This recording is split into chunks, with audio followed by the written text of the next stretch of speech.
Okay, we're about ready to load up the 1361 tomorrow. We're going to run it for a test run. We haven't run it in a little while. We want to make sure all of our systems are working good. We have to adjust our brake rigging now. After so many months and times we ran it, we want to just double check everything because we're going to be making a trip up to Washakim, which is a long way, and we don't want to have any breakdowns, so we're just going to have a shakedown cruise tomorrow. And we're about to load it up. We got the truck here backed up to the door. Get on this side so you can see it. Truck's back up to the door. We got a little bridge over there. Bring it around, Dan, so they can see the bridge. That's the bridge.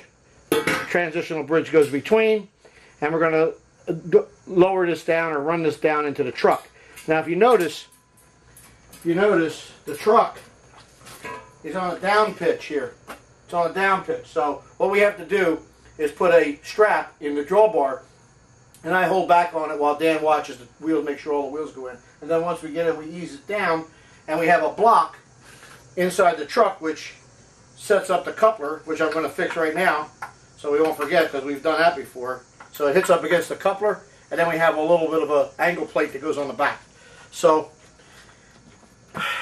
down here on the floor, underneath the on the stand itself, we have a heavy.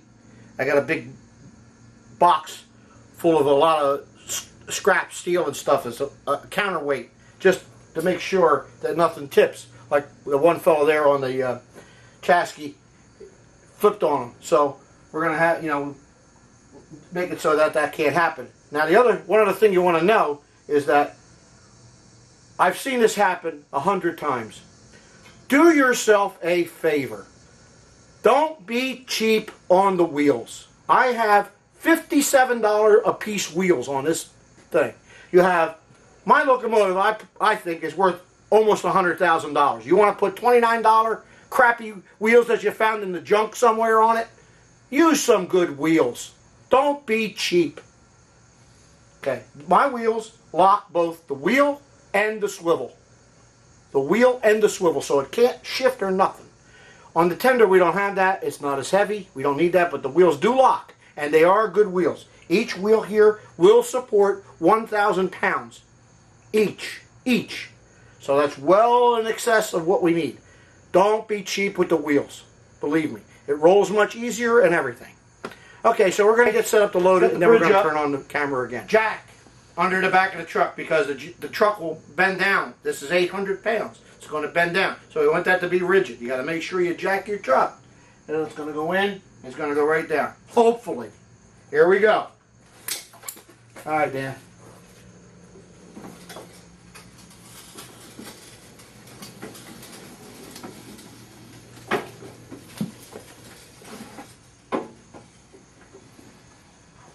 On.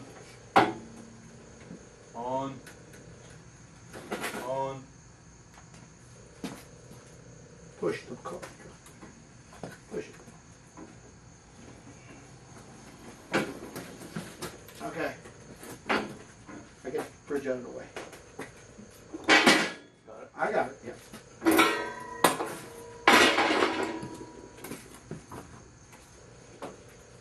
Alright, let me pull this car. Like that.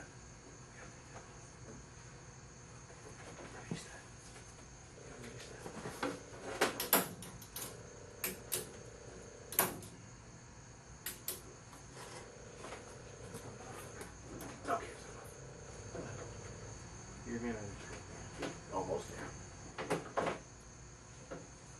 Okay. All right. In.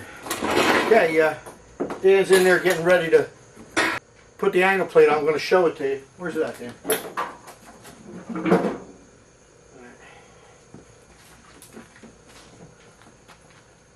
This bolts right into the back of the engine. Now on the cradle, on the part where the drawbar goes, a nice heavy duty part. It's part of the frame. Not going to move.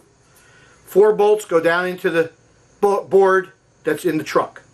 This piece here, the tender just butts up against that, and we just clamp it with a clamp for now. We got some other arrangement we're going to do later, but that's fine. The engine's back there. Got the angle plate on. That's not going no place. We got the tender ready to go in. By the way, we keep a little can with all the bolts in there, an extra ratchet wrench, and an extra socket, so it's always in the truck. We don't have to worry about it. Our observation car, gondola, Mercer observation car, Mercer. What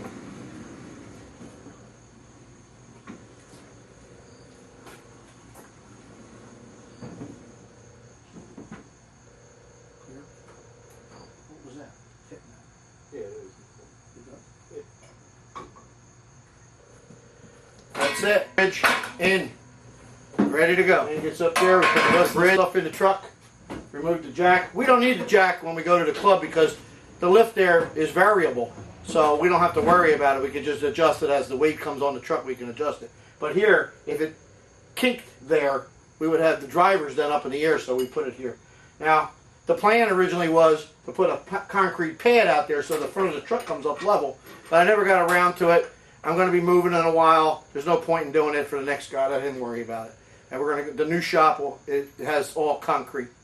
So, and it's much bigger than this. We can do it. We could actually do this inside. We don't even. Okay. We can bring the whole truck right inside the building. Well, we got it loaded up, all ready to go. Rock and roll right down the road, 60 miles an hour, no problem. And bit of a hassle. And now I want to build a bigger engine, right? Well, anyway, we'll cross that bridge when we get it. I think in the future here, I think when I get the cars built this winter, I'm possibly going to get a trailer to have the cars in, and then all we have to worry about is the engine, and we can move that in and out much easier. Hopefully, I'll be able to keep it out at the Railroad Club come next season. If there's an opening there, we have to wait for someone to relinquish one, and then we can get an opening and keep our locomotive there. And then all we'll have to do is worry about the cars back and forth until such time as a car barn spot opens up. And then we'll be all set. Then we can go out and I can drive out in my Mustang and sit down there and run the engine and put it away and come home. It's a lot more pleasurable than having to load up in this heat. It's pretty hot out here today. So we're ready to go. Off to the races.